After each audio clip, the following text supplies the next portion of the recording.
오늘 전할 귀한 말씀 우리 성탄 선물의 말씀입니다. 누가복음 2장 22절에서 39절 말씀이 되겠습니다. 누가복음 2장 예수님의 탄생에 대해서 마태복음하고 누가복음에 가장 잘 나타나고 있죠. 자, 누가복음 2장 22절에서 39절 성탄 선물로 삼으시면 됩니다. 자, 2장 22절, 21절부터 21절 제가 읽고 여러분이 22절 읽고 39절까지 그렇게 하겠습니다. 조금 길지만 보겠습니다. 2장 21절 여드레가 차서 예수께서 여드레가 차서 아이에게 할례를 행할 때에 그들이 그의 이름을 예수로 하였는데 그것은 그분께서 태 속에 수태하기 전에 천사가 그에게 일러준 이름이더라. 또 모세 율법에 따라 그녀를 정결하게 하는 날들이 차서 그들이 아이를 예루살렘으로 데려가니 이것은 주의 율법에 태를 여는 모든 남자는 주께 거룩한 자라 불리라 하고 기록된 바와 같이 아이를 주께 드리고 또 주께서 주의 율법에 이르신 산 쥐뿌드기 새끼 두 마리로 희생물을 드리려 함이더라. 보라, 예루살렘에 시몬이란 이름을 가진 사람이 있었는데 바로 그 사람은 의롭고 독실하여 이스라엘의 위로를 기다리더라. 성령님께서 그의 위에 계셨으며 그가 주의 그리스도를 보기 전에는 죽음을 보지 아니하리라는 것이 성령님의 위에 그에게 계시되었더라. 그가 성령을 의지하여 성전에 들어가니 마침 아이의 양친이 율법의 관례대로 아이에게 행하려고 아이 예수님을 데려오므로 그때 그가 아이를 팔에 안고 하나님을 찬송하여 이르되 주여 이제 주께서 주의 말씀대로 주의 종이 평안히 떠나도록 허락하소서. 내 눈이 주의 구원을 보았는데 그것은 주께서 모든 백성의 얼굴 앞에 예비하신 것이요 이방인들을 밝히는 빛이요 주의 백성 이스라엘의 영광이니이다 하매 요셉과 아이의 어머니는 그가 아이에 관하여 말한 그 일로 인해 놀라더라. 시므온이 그들을 축복하고 아이의 어머니 마리아에게 이르되 보라 이 아이는 이스라엘에서 많은 사람을 넘어지게 하고 다시 일어나게 할 목적으로 세워졌으며 또 비방을 받은 표적이 되기 위해 세워졌나니 참으로 칼이 내 혼도 찔러 깨뜨리라. 이것은 많은 사람의 마음의 생각들이 드러나게 함이니라 하더라. 또 아셀 지파에 속한 비누의 딸 안나라 하는 여대언자가 있었는데 그녀는 나이가 매우 많았고 자기의 처녀 상태를 벗어나 7년을 남편과 함께 살다가 84년쯤을 갑으로 지내더라. 그녀가 성전을 떠나지 아니하고 밤낮으로 금식하며 기도하면서 하나님을 섬기더니 그때 그녀가 와서 마찬가지로 주께 감사를 드리고 예루살렘에서 구속을 기다리는 모든 자들에게 그 아이에 관하여 말하니라. 자, 다 같이 39절 그들이 주의 율법에 따라 모든 일을 행하고 갈릴리로 돌아가 자기들의 도시 나사렛에 이르니라. 아멘. 기도하겠습니다. 하나님 아버지, 오늘도 주태한생 감사 예배 함께 하신 귀한 성도들로 인해서 감사합니다. 또 이웃의 귀한 이웃들로 인해서 감사합니다. 진정 성탄의 의미가 무엇인지 오늘 하나님의 말씀을 통해 전하고 배우기를 원합니다. 성령 하나님께서 도와주시고 이 진리가 우리 마음속에 크게 남고 또 믿음으로 받아들이며 하나님의 자녀, 하나님의 또 자녀로서 살아가는 저희들이 되게 하여 주옵소서. 가장 큰 성탄의 의미가 되게 하시고 아버지께 영광을 돌리는 귀한 시간 되게 하여 주옵소서. 모든 사람이 이 진리를 전할 때 잘 이해하게 도와주시고 하나님의 성령께서 역사하셔서 구원받는 역사 또 말씀의 확고한 그 바탕 위에 서는 성도들이 될 수 있도록 오늘 모든 시간 설교할 때 주님께서 역사하시고 또 인도해 주시옵소서. 이 말씀으로 아버지께 영광을 돌리기를 원합니다. 친히 역사하시고 함께 하시며 영광받아 주시옵소서. 참으로 세상에 어디에서도 알 수 없는 메시아 예수 그리스도를 전하고 받고 하는 저희들이 되게 하옵소서. 오늘 모든 것 마칠 때까지 도와주시길 바라오며 예수님의 이름으로 기도드리옵나이다. 아멘.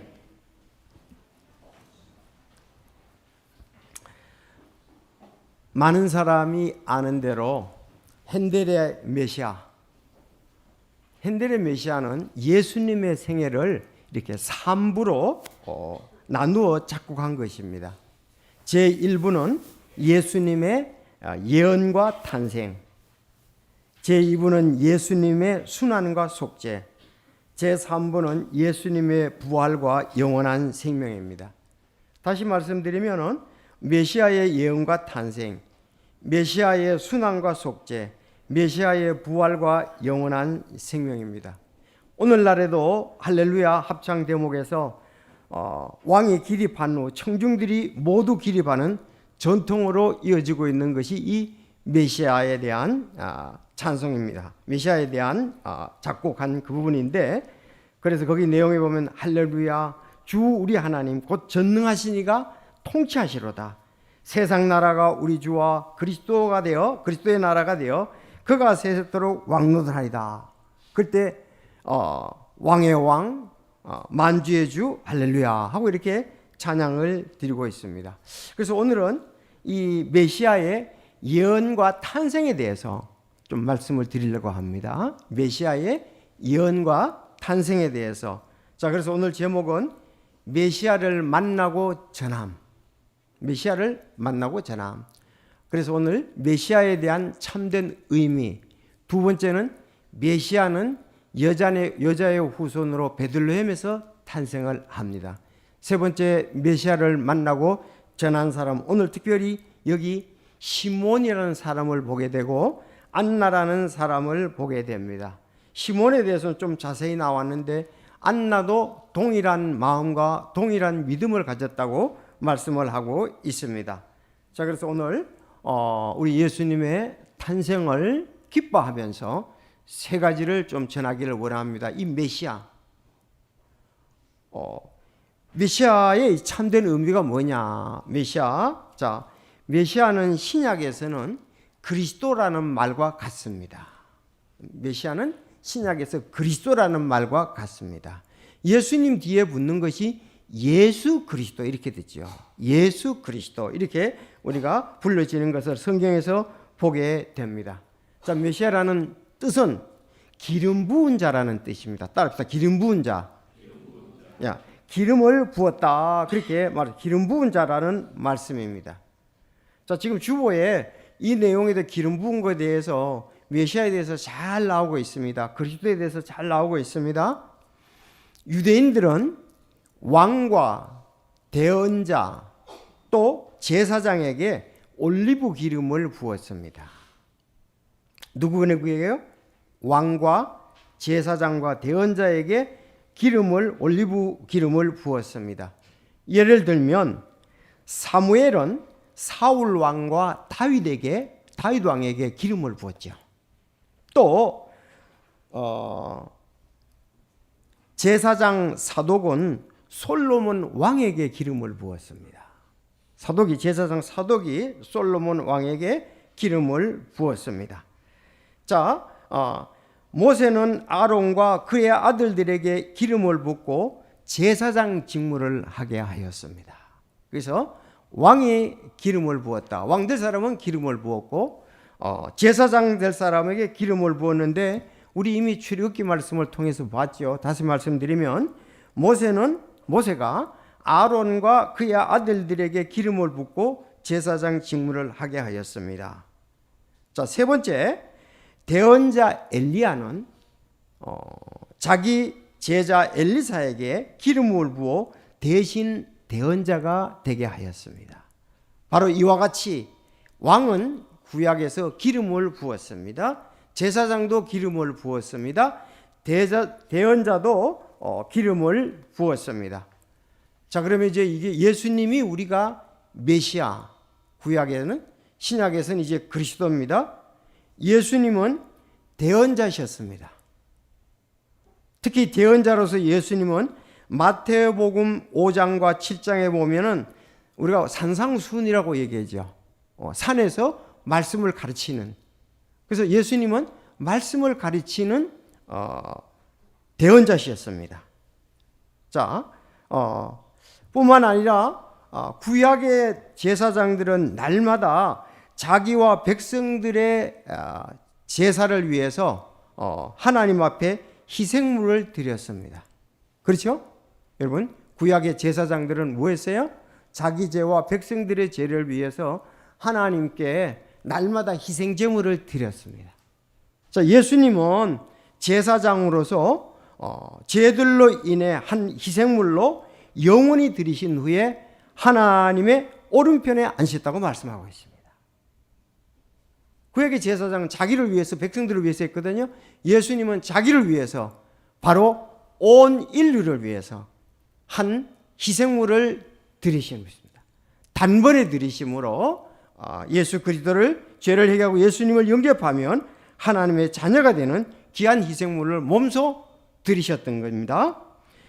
계시록 19장 16절에 보면 예수님은 이제 만왕의 왕으로 주들의 주로 오셔서 1000년 동안 통치를 하실 것입니다. 지금까지 한 것을 다시 말씀드리면 구약의 메시아, 신약에는 그리스도인데 그 이름의 뜻이 기름 부은 자라는 뜻이거든요. 그럼 어떻게 기름 부으냐? 구약에서는 유대인들이 왕에게 기름을 부었고 제사장에게 기름을 부었고 대언자, 예언자에게 기름을 부었습니다. 바로 이 기름 부음을 예수 그리스도 메시아를 가리키는 거다. 그래서 오늘 예수님이 이제 대언자로서 가르쳤고 제사장으로서 예수님은 죄가 없으십니다.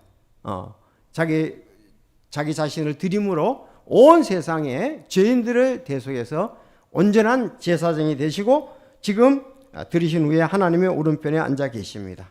그리고 앞으로 약속대로 미래에 왕들의 왕, 주들의 주로 오셔서 1000년 동안 통치하시고, 따릅시다, 구원받은 성도들과 영원히 함께 할 것이다. 아멘. 이제 구원받은 성도들하고는 새 하늘과 새 땅과 새 예루살렘에서 영원히 함께 할 것입니다. 바로 그것이 우리의 믿음이고 우리의 소망인 것입니다. 그래서 메시아에 대해서 제가 먼저 말씀을 드렸습니다. 두 번째, 여러분, 이 메시아는 여자의 후손으로 오고 베들레헴에서 탄생합니다. 쉽죠? 네. 창세기 3장 15절이 최초의 복음이라고 우리가 말합니다. 창세기 3장 15절이 최초의 복음인데 창세기 3장 15절에 보면 조금 이해하기가 어렵지만 사실 예수님과 대입을 시키면 쉽습니다. 내가 너와 여자 사이에, 그랬습니다. 하나님께서 내가 너와, 여기 뱀 사단에 대해서 말하거든요. 너와 여자 사이에, 사단과 여자 사이에 또 내 씨와 그녀의 씨 사이에 적개심을 둔다 그랬습니다. 다시 말하면 이 그녀의 씨, 자, 내 씨라 그랬을 때 이제 사탄을 말하고 그녀의 씨라고 얘기할 때에 예수 그리스도를 말합니다. 적개심을 두리니 그 씨는 내 머리를 상하게 할 것이요, 그녀의 씨는 사단의 머리를 상하게 한다. 너는 그의 발꿈치를 상하게 할 것이라고 얘기를 하고 있습니다. 발꿈치 상하면 미미한 거죠. 그러니까 예수님이 그들이 십자가에서 못 박게 하셨지만은 그는 그 미미한 거다. 왜? 예수님은 죽으시고 장사 지냈다가 3일 만에 부활하셨기 때문에 승리하셨습니다.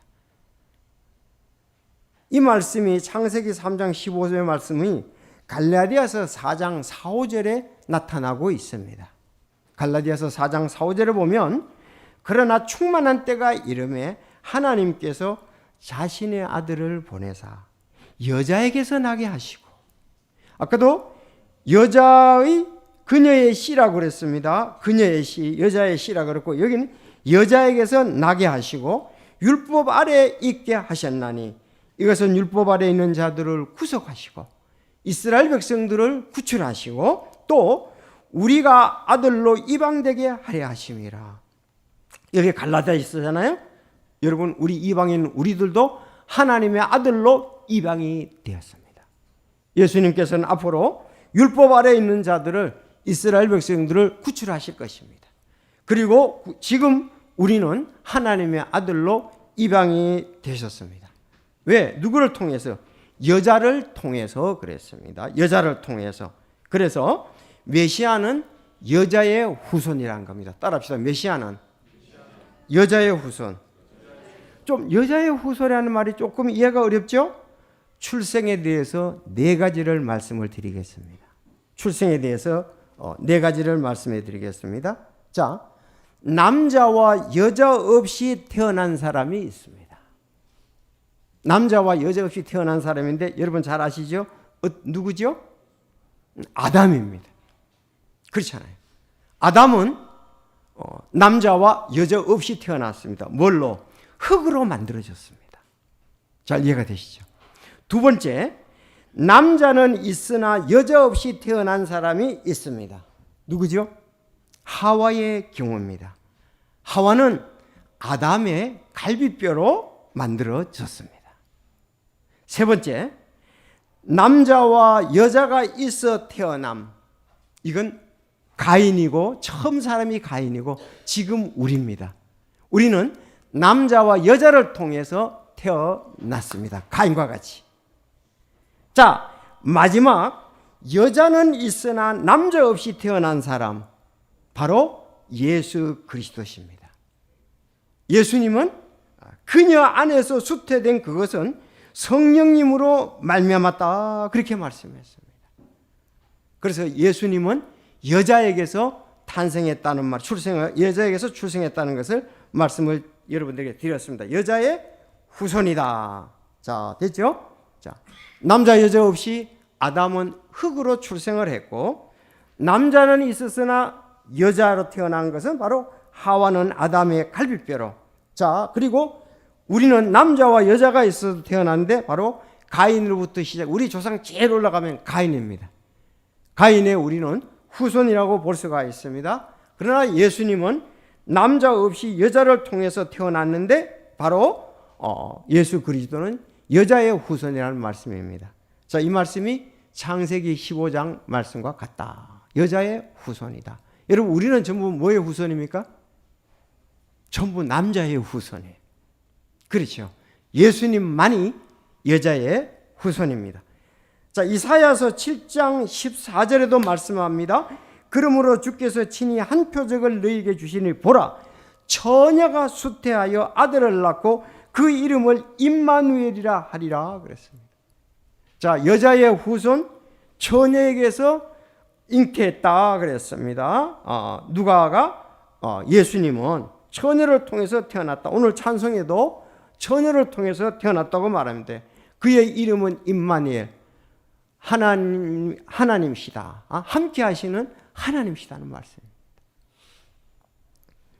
이 말 이사야 7장 14절이 이제 예언된 것이 이루어졌는데 누가복음 1장 27절 자세히 나와 있습니다. 다윗의 집에 속한 요셉이라는 이름의 남자와 정혼한 처녀에게, 이건 아직 결혼을 안 했습니다. 처녀에게 이르렀는데 그의 처녀의 이름은 마리아다 그랬습니다. 그래서 무엇보다도 중요한 것은 예수님은 여자의 후손으로 처녀를 통해서 태어날 것을 말씀하셨는데 그대로 처녀의 몸을 빌려서 예수님은 탄생을 하셨습니다. 여자의 후손. 다 베들레헴에서 탄생했다 그랬습니다. 여러분, 예수님이 탄생하신 것이 어디입니까? 베들레헴입니다. 따릅시다. 베들레헴. 자, 베들레헴의 옛날 이름은 에브라다입니다. 에브랏 이렇게도 나오는데 에브라다.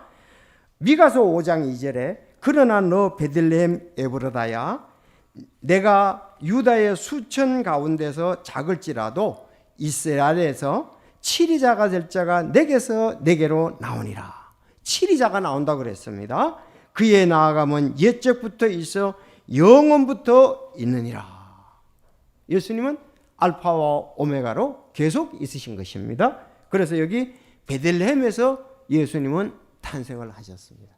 아마 오늘 내일 방송에서도 유대 베들레헴에서 탄생하셨다는 말을 여러분들 많이 그 얘기를 드리라고 생각합니다. 그래서 베들레헴 에브라다 뒤에 붙어 있는데 에브라다는 옛날 지명 이름입니다. 지금도 베들레헴이 있습니다. 자, 그래서 예수님은 베들레헴에서 탄생했다고 이제 신약에서 이제 마태복음 2장 1절 이제 헤롯 왕 시대에 예수님께서 유대의 베들레헴에서 태어나심에 보라 동쪽으로부터 지혜자들이 예루살렘에 와서 이르되 유대인들의 왕으로 태어나신 분이 어디 계시냐? 우리가 동쪽에서 그분의 별을 보고 그분께 경배하러 왔노라 하시니라 그랬습니다. 여러분, 이 메시아 여자의 후손 여자에게서 태어난 베들레헴에서 태어난 예수님, 이건 역사적인 사건입니다. 그래서 예수님의 탄생을 기점으로 우리는 역사를 말할 때 BC AD라고 얘기를 합니다. BC, 이게 이제 로마 약자로 기원후라는 약자입니다. 그래서 아노 도미니 이래서 기원후. BC는 비포 크라이스트라 그래서 예수 이전이라 그랬습니다. 그러면 지금은 AD 몇 년이죠? 2023년 12월 24일입니다. 자, 이것은 바로 예수님의 탄생을 기점으로 그렇다. 여러분 대단하지 않습니까? 메시아 예수님, 그리스도 예수님이 탄생한 것을 기점으로 해서 BC와 AD로 역사가 나눠지는 것을 볼 수가 있습니다. 자, 그러면 오늘 이제 이 귀한 메시아를 여러분이 만나느냐 하는 것이 본문에서 중요한 일입니다.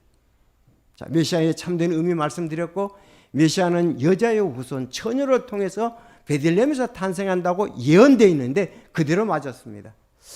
여러분, 이렇게 우리가 신화에서나 이런 것이 있을 법하지만은 이것은 실제적인 사건입니다. 제가 이 낙성대 여러분 잘 아시잖아요. 낙성대역에서 체육센터 가는 도중에 보면은 강감찬 장군이 태어난 그 땅이 있어요. 이 대지가 여기가 강감찬 장군이 태어난 곳이다. 그래서 어떻게 강감찬 장군이 태어났는가 그 내용을 읽어보면은 낙성, 떨어질 날 별성. 별이 떨어졌다 이거예요. 근데 신화적인 거죠. 꿈에 별이 떨어진 곳에 별이 떨어져서 거기에서 태어난 사람이 강감찬이다. 맞죠? 네. 그래서 낙성대다. 별이 떨어졌다. 그 말입니다. 그 생가터라 그래가지고 거기 가다 보면 있습니다. 아니, 저쪽에 공원 말고 중간에 가다 보면 그 생가터 이렇게 했습니다. 별이 떨어진 자리다. 그런데 그렇게 뭐 잘해놓은 것은 아니에요. 관리가 보니까 그렇게 잘된 것은 아닌 것 같아요. 자, 이건 신화적인 거지만은 또 꿈쩍 그런 얘기하는 거지만은 우리 주 예수 그리스도는 구약 성경에 명확히 기록이 되어 있습니다. 그리고 그 일이 그대로 이루어졌습니다. 이건 역사적인 사건인 것입니다. 성경에 그렇게 기록이 되어 있습니다. 자, 그래서 우리가 메시아 예수 그리스도께서 베들레헴에 탄생했다. 그러면 이 메시아를 만나고 전한 사람이 있는데 오늘 본문에서 그것을 얘기를 하고 있습니다. 이거 엄청나잖아요. 자, 여기 오늘 보니까 예수님은 탄생한 지 8일 만에 할례를 받으시고 부모님과 함께 비둘기를 희생 제물로 드리기 위해서 예루살렘 성전을 방문했습니다. 내용을 잠깐 말씀드립니다. 거기에는 시몬이라는 사람이 있어서 따라서 시몬. 자, 이 시몬의 믿음이 엄청납니다. 시몬이라는 사람을 25절에 보니까 예루살렘에 시몬이라는 이름을 가진 사람이 있었는데 바로 그 사람은 의롭고 그냥 의로운 사람이에요. 독실하다 그랬습니다. 믿음이 두텁고 신실하다 그랬어요. 여러분, 우리 하나님의 사람들에게 가장 좋게 평가되는 부분이 있다면 저 사람은 의롭고 독실한 사람이다. 저 사람은 옳게 살고 믿음이 두텁고 신실하다 그 얘기입니다. 자, 이렇게 믿음이 있고 신실한 사람에게 그는 이스라엘의 위로를 기다리며 성령님께서 그 위에 계셨더라. 이스라엘의 위로를 기다리고 성령님이 이 시몬하고 함께 했습니다. 그래서 그의 소원이 뭐냐? 26절에 나옵니다. 그가 주의 그리스도를 보시기 전에는 죽음을 보지 아니하는 것이 성령님에 의해 그에게 계시되었더라. 너는 메시아 만나기 전에는 절대로 죽지 않는다는 것이 성령님에 의해 자기에게 계시되었습니다. 너는 꼭 메시아, 다시 말하면 뭐라고요? 그리스도를 너는 볼 것이다. 그렇기 전에는 죽지 않을 것이다. 성령님에 의해 그에게 계시되었더라. 자, 그래서 예수님께서 예루살렘 성전에 희생물을 드리기로 갔는데 거기에 이 시몬이라는 사람이 있었습니다. 자, 27절에 보면 그가 성령을 의지하여 성전에 들어가니 마침 아이의 양친이 율법의 관례대로 아이에게 행하라고 아이 예수님을 데려오므로 그때 그가 아이를 팔에 안고 예수님을 찬송하여 이르되 주여, 29절 여러분 좀 줄 좀 치시기를 바랍니다. 주여, 이제 주께서 주의 말씀대로 주의 종이 평안히 떠나도록 허락하소서. 아니, 예수님이 이제 난지 8일 만에 희생 제물을 할례받고 희생 제물을 드리기 왔습니다. 근데 이 시몬이 성전에서 기다리다가 예수님을 안았습니다. 그리고 찬양을 합니다. 어떻게 찬양을 하느냐? 주여, 이제 주께서 주의 말씀대로 주의 종이 평안히 떠나도록 허락하소서. 나 이제 메시아를 만났으니, 내가 메시아를 안았으니 죽어도 여한이 없겠습니다. 그 뜻이에요. 이 엄청난 얘기 아닙니까? 진짜 메시아 만났잖아요. 너는 죽기 전에 메시아를 너 만나고 죽는다고 성령님께서 감동해 주셨는데 정말 그 예루살렘 성전에서 메시아 예수님을 안았습니다. 그러면서 안으면서 하는 말이 주여, 하나님이요, 주인이시여, 이제 주께서 주의 말씀대로 주의 종이 평안히 떠나도록 허락하소서. 야, 이거 엄청난 말이 아닙니까? 여러분, 이게 인생이 이런 부분에 있어 이게 완전히 바뀌어지는데요. 여러분은 뭐 어떤 일을 하면은 떠나도 여한이 없겠습니까?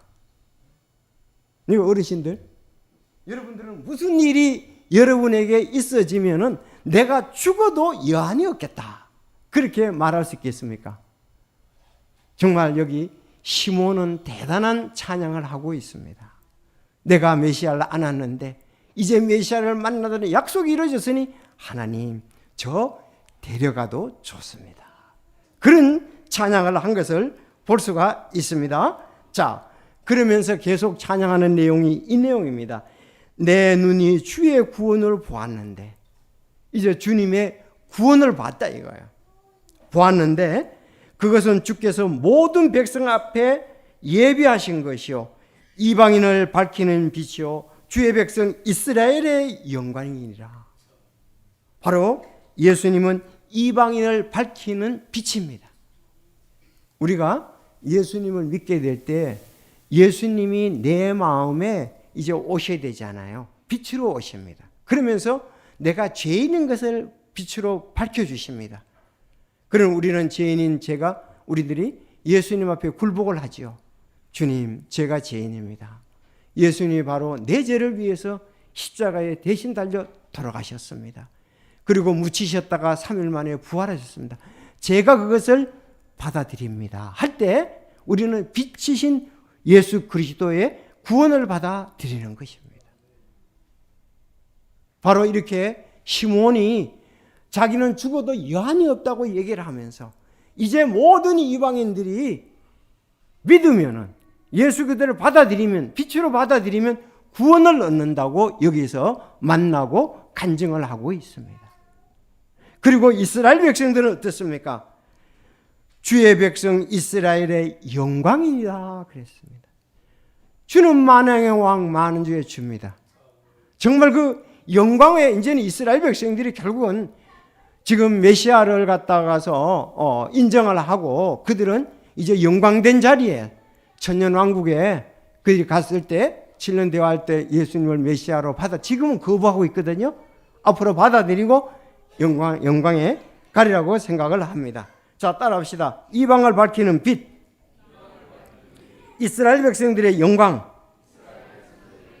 네. 자, 이 두 가지에 대해서 전하고 만나고 전한 것을 보게 됩니다. 만약에 우리가 이 예수님을 우리도 전하는데, 그러면 처녀가 잉태하여 아들을 낳았다. 그 이름이 임마누엘이고 우리와 함께 하시는 하나님이라 그랬습니다. 여러분, 우리는 예수님을 메시아로 받아들여야 할 것입니다. 메시아, 예수님 왜 오셨느냐? 바로 메시아로 그리스도로 왔는데 우리의 죄를 인해서 이 땅에 하나님으로서 사람의 몸을 입고 오셨습니다. 아니, 하나님이 사람의 몸을 입고, 여러분, 우리가 예수님이 비록 말구 위에 비천한 찬송을 보시면 말구 위에 오셨지만은 그분은 앞으로 오실 때는 만왕의 왕 만주로 오실 것입니다. 예수님 십자가에 달려 못 박으시고 묻히셨다가 3일 만에 부활하셨잖아요. 그리고 어떻게 하셨습니까? 승천하셨습니다. 다시 올 때는 만왕의 왕 만주의 주로 오십니다. 왕들의 왕, 주들의 주로 오신다는 말씀입니다. 예수님이 하나님이라는 것 이해가 안 되면, 하나님의 능력으로 탄생했다는 게 이해가 안 되면, 저도 사람이니까 이번에 다 알 수가 없습니다. 하나님께서 처녀의 몸을 빌려서 탄생하도록 하셨습니다. 자, 저는 이 말씀을 여러분에게 또 꼭 전하기 원하는데, 누가복음 1장 34절에서 38절 한번 보시겠습니다. 한 장 넘기셔서. 자, 띄워주십시오. 성경 찾기 어려운 분들 계시는데, 자, 이런 말씀이 있습니다. 이 지금 처녀 마리아에게 얘기하는 거예요. 그때 마리아가 천사에게 이르되 나는 남자를 알지 못하는데 어찌 일이 있으리까 하매, 아니 잉태한다고 그랬거든요. 수태한다 그랬어요. 하매 천사가 그녀에게 대답하이르되 성령님께서 내 위에 임하시고 가장 높으신 분의 권능이 너를 덮으리니 그러므로 내게서 태어날 그 거룩한 것은 하나님의 아들이라 불리리라. 자, 보라, 내 친척 엘리사벳도 늙은 나이에 아들을 수태하였느니라. 수태하지 못한다고 하던 그녀에게 이달이 6째 달이니 하나님께 불가능한 일이 있겠느냐. 따라합시다. 하나님께는 불가능한 일이 있겠느냐. 자, 하나님께 불가능한 일이 없습니다. 없느니라. 하며 마리아가 이르되 주여 여종을 보소서 당신의 말씀대로 그 일이 내게 이루어지기를 원하나이다 하며 천사가 그녀에게 떠나니라. 여러분, 우리가 예수 그리스도가 우리 죄를 위해서 죽으시고 묻힌 3일 만에 부활했는데 죄를 해결하고 예수님을 믿으면 하나님의 자녀가 되고 천국에 간다고 말씀드렸습니다. 그걸 목사님 어떻게 그렇게 할 수 있습니까? 그거는 사람의 생각으로는 불가능한데 하나님의 능력으로는 가능하다는 얘기입니다. 다시 말해서 마리아가 처녀의 몸으로 잉태가 할 수가 없었습니다. 그런데 여기에 말씀해 보니까 성령께서 임하시고 하나님의 능력이 너를 덮으실 것이다. 그랬더니 자기의 몸을 통해서는 될 수 없다는 것을 자기를 바라볼 때 없지만 하나님의 말씀을 통해서 될 수 있다고 받아들였습니다. 그대로 될 줄로 믿습니다. 여러분, 우리 이제 예수님께서 오셨는데 예수님 영접한 사람들은 예수님 같이 부활하고 승천해서 주님과 영원히 함께 한다는 사실입니다. 이것은 우리는 하나님의 능력을 믿습니다. 하나님은 만물을 창조하셨잖아요. 아니, 우리 사람을 만드신 분이 하나님이시잖아요. 창세기 2장 27절. 그렇기 때문에 장래일도 하나님께서 주관하시고 하나님의 뜻대로 될 것입니다. 그래서 오늘 여기 말씀대로 우리는 그때 시몬에 대해서 지금 쭉 얘기를 하고 다음에 안나에 대해서 얘기를 하고 있습니다. 시몬은 믿음이 되든 안나도 그와 같다고 얘기를 하고 있습니다. 이 안나라는 여자 한번 대언자인데 한번 보겠습니다. 결혼해서 남편하고 7년 살았어요. 7년 살고 과부가 된 지 84년이 되었습니다. 엄청 장수했죠. 84년. 만약에 그가 20살에 결혼을 했다가 7년간 살고 84년 과부로 살았다면 나이가 111세입니다. 20살에 결혼했다면 상당히 고령이죠. 그는 메시아를 만나기 위해서 그도 기다렸습니다. 여기 말씀해 보니까 그는 넘겨서 보니까 메시아 예수님을 만났네요. 또 아셀 지파에 속한 비누엘의 딸 안나라는 여대언자가 있었는데 그녀는 나이가 매우 많았다고 그랬어요. 111세니까요. 이제 20살에 결혼했다고 치고 자기의 처녀 상태를 벗어나 7년을 남편과 함께 살다 84년쯤을 갑으로 지냈더라. 그녀가 성전을 떠나지 아니하고 밤낮으로 금식하며 기도하면서 하나님을 섬겼습니다. 와, 참 아름다운 모습이죠. 네. 성전을 떠나지 않고 밤낮으로 금식하며 기도하면서 하나님을 섬겼더라. 그때 그녀가 와서 마찬가지로 주께 감사를 드리고 그랬어요. 마찬가지로 누구? 이 시몬과 같이 드리고 예루살렘에서 구속을 기다리는, 구원을 기다리는 모든 자들에게 그 아이에 대해서 말하니라. 전한 사람이다. 그렇게 얘기를 했습니다. 그래서 이 일들이 아름답게 된 것을 보게 됩니다. 여러분, 이 시몬이 기다렸고 안나가 기다렸습니다. 그들은 메시아를 만났습니다. 정말 거룩한 삶, 의로운 삶, 독실한 삶을 살았습니다. 이제 그는 예수님이 오실 때 성전에서 만나서 내가 죽어도 여한이 없다. 이 두 분들은 천국에 갔으면 당연히 틀림없겠죠. 여러분, 우리도 주 예수 그리스도께서 오심을 고대하고 사는 사람에게 의의 면류관을 준다고 디모데후서 4장에 말씀을 하고 있습니다. 믿음 없이 그러지 말고 우리가 믿음 있이 다시 오실, 이분들은 탄생하실 예수님을 기다렸지만 우리는 다시 오실 예수님을 바라보며 믿음으로 살아야 될 줄로 믿습니다. 오늘 예수님을 만나고 전한 사람들, 성탄의 참 의미는 여러분이 죄인인 걸 알고 죄를 하고 예수 그리스도를 마음에 영접할 때 하나님의 자녀가 되는 것이 예수님이 오신 목적입니다. 그래서 하나님의 자녀된 우리 예수님을 만나면 가장 성탄의 큰 선물, 우리는 성탄 선물 가장 큰 것을 받는다고 말할 수가 있겠습니다. 이렇게 오신 것 감사하고요. 성도 여러분들은 이 말씀에 확신을 가지시고 오늘 아직 예수님을 영접지 않은 분은 예수님을 꼭 개인의 구주로 영접해서 영원한 생명, 영존하는 생명을 성탄의 선물로 받으시기를 바랍니다. 다 같이 기도하시겠습니다.